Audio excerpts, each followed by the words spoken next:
8년 전 대학을 졸업하고 수의사 자격을 막 취득했을 무렵의 이야기이다. 나는 어느 대학의 부속 동물병원에 근무하고 있었다.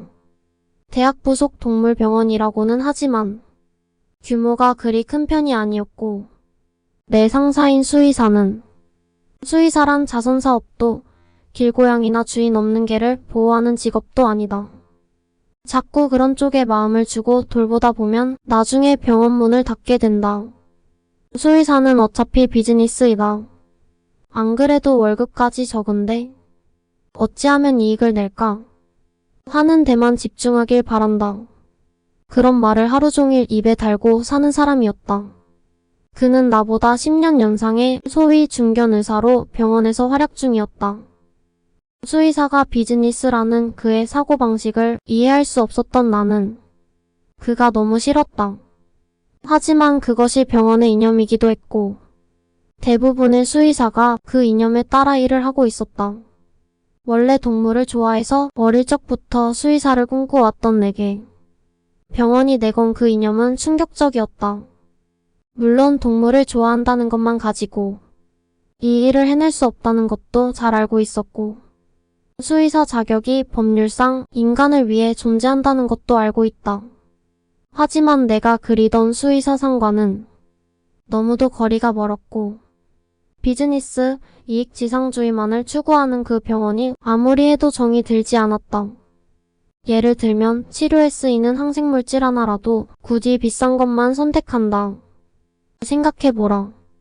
내가 너무도 사랑하는 가족과 같은 펫이 큰 병이나 상처를 입었을 때 지푸라기라도 잡는 심정으로 조금이라도 나은 치료를 받게 하려고 병원을 찾았는데 필요 없는 약과 비싼 약을 멋대로 처방하고 고액의 치료비를 청구한다면 어떤 기분이겠는가? 주인은 오로지 이 아이를 돕고 싶은 마음뿐인데 그 기분을 짓밟히는 듯한 과잉 진료가 적지 않다. 나는 그런 동물병원 체계가 너무 싫었다. 이 상사 밑에서 더 이상 일을 하고 싶지가 않았다. 병원을 때려치우고 봉사단체에나 가볼까? 처음엔 어쨌든 그만두고 싶다는 마음뿐이었다. 그러던 어느 날 밤 한 할머니가 찾아왔다. 19살 먹은 고양이 상태가 이상해서 데려왔다고 한다. 고양이는 귀여운 얼굴에 아메리칸 숏헤어로 진찰을 해보니 신장이 안 좋아 갑자기 혼수 상태에 빠진 듯 했다. 나는 그날 밤 경과에 신경이 쓰이는 입원 중인 경공 때문에 철야 근무를 하며 상태를 살피고 있었다. 수의사는 그 상사와 나 두 사람뿐이었고 상사는 노골적으로 얼굴에 싫은 티를 내었다. 도리 없이 내가 진찰을 하고 현재 상태를 설명했다. 정밀 검사가 필요하며 검사 결과가 나와야 앞으로 치료 방침이 결정되니 오늘 밤 병원에 두고 내일 데리러 오시라고 할머니에게 말씀드렸다. 할머니는 알았다고 자르듯이 말하고 돌아갔다. 혼자 사시는 할머니가 고양이 한 마리와 같이 지내는 모습이 그려지며 어쩐지 마음이 따뜻해지는 것 같았다. 다음날 여전히 고양이는 혼수 상태였고 정밀 검사 결과 종양이 전신에 퍼져 있는 걸 알았다. 아마도 고양이는 극심한 통증을 느꼈을 것이다. 신부전으로 인해 심장도 약해져 있었다.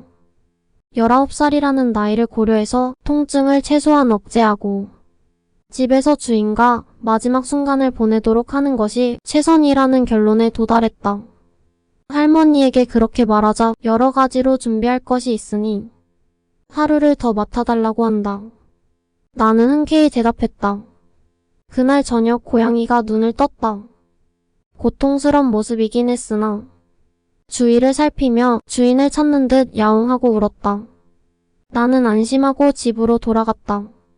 다음 날이 휴일이었으므로 나는 저녁 무렵까지 자고 있었다. 그런데 상사가 큰 소리로 화를 내며 전화를 걸어왔다. 무슨 일인가 했더니 고양이 주인과 연락이 닿지 않아 아무래도 치료비를 떼인 것 같다고 한다. 내원 당시 이름, 주소, 전화번호를 적었는데 모두가 엉터리였던 것이다. 뭐 가끔 있는 일이라 그리 놀랍지도 않았다. 아무튼 내일까지 기다려보기로 하죠. 하고 전화를 끊었다. 다음날 출근했지만 할머니는 아직 고양이를 데리러 오지 않았다. 상사는 무료 치료는 안 돼. 불쌍은 하지만 치료를 중단하고 죽기를 기다리는 수밖에. 하고 단호히 말했다. 고양이 얼굴을 보고 있던 나는 왜인지 너무도 슬픈 기분이 들어. 내가 보살피겠습니다. 하고 기세 좋게 외치고 말았다. 지금에 와서 생각해보니 수의사로서의 프로의식 결여는 물론 솔직히 해서는 안 되는 행위인데 어째서 그런 말을 해버렸는지 모르겠다. 하지만 도저히 이 고양이를 모른 척할 수가 없었다. 그날부터 나는 업무 이외의 시간을 전부 고양이를 돌보는 데 쓰고 있었다. 며칠간 병원에 입원을 시키고 상태가 호전된 후 집으로 데려와 수액 주사를 마치고 약을 먹였다. 아무튼 통증을 먹게 하기 위해 최선을 다했다. 그러던 어느 날 퇴근해서 집으로 돌아오니 고양이가 일어나 있었다. 병이 낫지는 않았지만 통증이 완화되니 움직일 수가 있었던 것이다.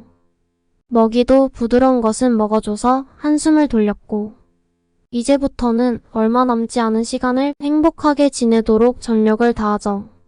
그런 생각을 했다. 다음날 내 인생을 통틀어 결코 잊을 수 없는 경험을 하게 된다. 미리 말해두지만 이건 그 어떤 사람에게 말해도 누구도 믿지 않고 또 있을 수도 없는 일이다. 내 말을 들은 사람 누구나가 다 정신병원에나 가보라고 할 정도로 꼬꾸라져 나자빠질 체험이었다. 간단하게 말하자면 고양이가 말을 한 것이다. 퇴근 후 집으로 돌아와 전등도 켜지 않고 몸은 좀 어때? 하고 무심코 말했다. 그랬더니 고양이가 배가 고파 하는 것이다. 나는 귀를 의심했다. 말을 하네? 고양이의 말은 이어졌다. 배가 고파. 나는 너무 놀라서 말이 나오지 않았다. 그 뒤로부터 고양이는 말을 술술하기 시작했다. 고양이는 자기 주인에 관해서 그리고 고양이의 감정 등 여러 가지 이야기를 했는데 신기한 것은 내가 모르는 병원 내의 사정을 알려주는 것이었다. 고양이는 항상 밤에 자기 전 전등 스위치를 끈 후 일방적으로 짓거리기만 하고 내가 묻는 말에는 대답을 하지 않았다. 그 할머니는 내가 필요 없어져 서버린 것이 아니라 가난해서 돈이 없으니 어쩔 수 없이 날 살리기 위해 버린 거야. 너의 상사 사실은 그리 나쁜 사람이 아니여. 잘 관찰해봐. 고양이 먹이를 담당하는 여직원이 병원 내에서 담배를 피워 나랑 함께 있던 털이 긴 고양이. 왠지 그 녀석은 맘에 들지 않아. 그 강아지 녀석은 곧 회복이 될 거야. 너가 주는 먹이는 맛이 없어. 인간이 생각하는 만큼 우리는 캣닙을 좋아하지 않아. 그리고 특히 병원 직원에 관한 이야기를 많이 했다. 상사가 좋은 사람이란 말에는 반신반의하며 그런 냉혈인간의 편을 왜 들어주는 거야? 하는 정도로 생각했다. 말한 중에서 여직원의 흡연은 큰 문제가 되었다. 고양이가 한 말이 정말인지 확인하고 싶어져서 다음날 몰래 여직원의 동태를 엿보고 말았다. 그랬는데 정말 개인 휴게실에서 여직원은 담배를 피우고 있었던 것이다. 그녀는 10년 가까이 근무하고 있는 소위 고참 직원이어서 나 같은 신입이 지적질을 하면 후환이 돌아올까봐 두려웠다. 그래서 상사에게 보고를 했는데 산소를 사용하는 병원이라 담배를 피우는 짓이 얼마나 위험한지 잘 알고 있을 텐데 대체 뭘 생각하고 있었던 걸까? 그리고 곧 바로 고참은 사직했다. 그건 그렇다 치고 아무튼 정말 말을 잘하는 고양이였다. 때로는 내 고민을 훤히 들여다보는 것처럼 그렇게 다 떠맡으려 하지 마. 우리는 너가 생각하는 것보다 훨씬 더 강해. 불쌍하게 여기지도 마. 그럭저럭 행복하니까. 인간은 늘 어수선하고 산만해.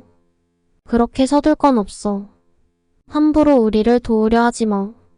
죽는 편이 훨씬 행복한 놈들도 있으니까. 현실이 잔혹한 것은 당연한 일이야. 상사를 잘 봐봐. 어쩌면 너도 그자처럼 되고 싶은 건 아닌지. 넌 아무것도 몰라. 지식만으로 다 안다고 할 순 없어. 세상에는 눈에 보이지 않는 것도 있으니까. 눈에 보이지 않는 것이야말로 지금의 너에게 필요해. 때로는 기분 전환으로 산책이라도 다녀와. 산책이란 좋은 거야. 고양이는 나를 잘 알고 있었다. 굳이 사람의 싫은 면만 보고 자신의 이상을 쫓아. 현실을 잔혹하다 한탄하고 있을 뿐인 나를. 이날만큼은 불을 끈 채로 술을 마셨다. 그리고 그 며칠 후 고양이는 숨을 거두었다. 마지막 순간은 참으로 편안해 보였다. 고양이는 죽기 전날 밤. 신세 많았어. 고마워. 행복하게 지내. 하고 말했다. 나는 눈물이 멈추지 않았다. 고양이와 함께한 고작 일주일 동안이 내게는 인생을 바꾸는 시간이 되었다. 당시 나는 내 이상대로의 수의사가 되고 싶었다. 어릴 적부터 꿈꾸어왔던 한결같이 친절한 수의사가. 하지만 현실은 달콤하지가 않았다. 치료를 필요로 하는 한 마리 한 마리 동물들에게 지나친 감정을 이입하는 나에게 상사는 프로의식을 가지고 모든 동물을 다 구하려는 생각 따위는 하지 마. 동물은 인간과 달라. 아플 때 병원 치료를 받을 수 있는 동물은 극소수에 불과해. 아프니까 수의사에게 데려가는 것이 당연하다는 생각은 하지도 마라. 옛날보다 훨씬 좋아는 졌지만 지금도 여전히 동물에게 치료비를 쓴다는 걸 생각조차 하지 못하는 사람이 많은 것이 현실이야. 인간에게 동물은 결국 동물일 뿐. 우리가 아무리 애를 써도 무책임한 인간은 줄지 않는다. 그렇기 때문에 학대당하고 버려지는 동물 역시 줄지 않는 것이다. 그걸 전부 구한다는 건 일생을 다 바쳐도 무리다. 나 역시 힘이 닿는 한 도움을 주고 싶다. 하지만 치료비를 지불하는 건 주인이다. 그러니 반려동물의 생사를 결정하는 것도 주인일 수밖에 없다. 하고 분한 듯이 말했다. 고양이가 말한 대로였다. 상사는 잘 알고 있었다. 죽음과 맞서는 일을 회피한다면 진정한 수의사가 될 수 없다. 나는 비장한 각오로 동물의 죽음과 맞서지 않으면 안 되었다. 그리고 나는 악착스럽게 일했다. 때로는 맘을 모질게 먹지 않으면 안 되는 일도 있었다. 고양이가 죽고 수개월이 지났을 무렵이었다. 강아지 때부터 심질환으로 우리 병원에 다니고 있던 시추견이 있었다. 6살이었다. 어느 날 시추의 주인은 빈번하게 일으키는 발작에 견디다 못해 이렇게 괴로워하는 것을 보느니 차라리 안락사를 시키겠다고 하며 승낙서에 사인을 하고 병원에 개를 맡기고 돌아가 버렸다. 나는 안타깝고 쓸쓸한 기분이 되어 어찌할 바를 몰랐다. 안락사 직전 상사는 시추에게 말을 걸고 있었다. 인간은 자기 에고로 동물을 기른다. 지금까지 그렇게 귀여워했으면서 임종은 보지 않으려 하니 참 제멋대로다. 하지만 이것이 내 직업이라 너를 안락사시키지 않으면 안 된다. 내가 역부족이겠지만 마지막까지 지켜봐줄게. 넌 병에 지지 않고 열심히 살아왔지만 즐거움보다 괴로운 일이 더 많았을지도 모르지. 널 구해주지 못해 미안하구나. 이제 더 이상 애쓰지 않아도 좋아. 다음 생엔 인간으로 태어나 같이 맛있는 술이나 한잔하자. 꼭이다. 약속이다. 상사는 부드러운 표정으로 그렇게 말했다. 병원에서 울어서는 안 된다. 내 불안한 감정이 동물에게 그대로 전달된다.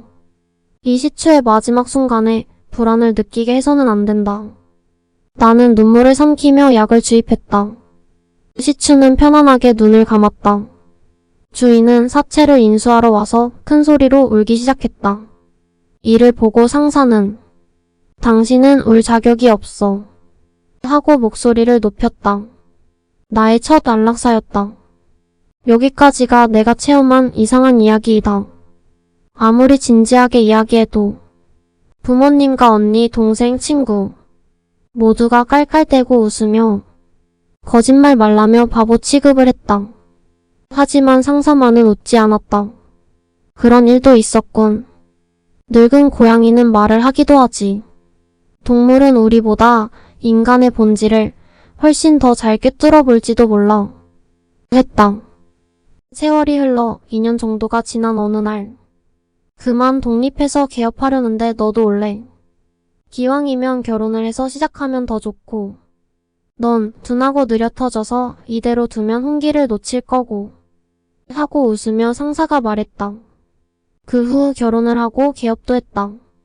여전히 생활은 빠듯하지만. 상사? 아니 남편과 나는 고양이 한 마리와 셋이서 행복하게 살고 있다. 남편은 앞으로 15년쯤 지나면 이 고양이도 말을 하겠지?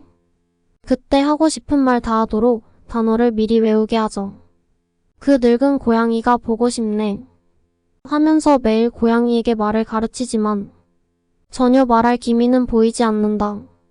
이 이야기는 누구도 믿어주지 않고 어쩌면 내 꿈이었는지도 모르지만 하지만 그 고양이와의 만남이 내 가치관을 크게 바꾸어준 것도 사실이다. 이번에 임신한 것을 알았고 새로운 생명이 내게로 왔다. 그 고양이가 알려준 것과 남편이 가르쳐준 것을 마음에 깊이 새기고 태어날 새로운 생명과 함께 의미 있는 삶을 살아가고 싶다.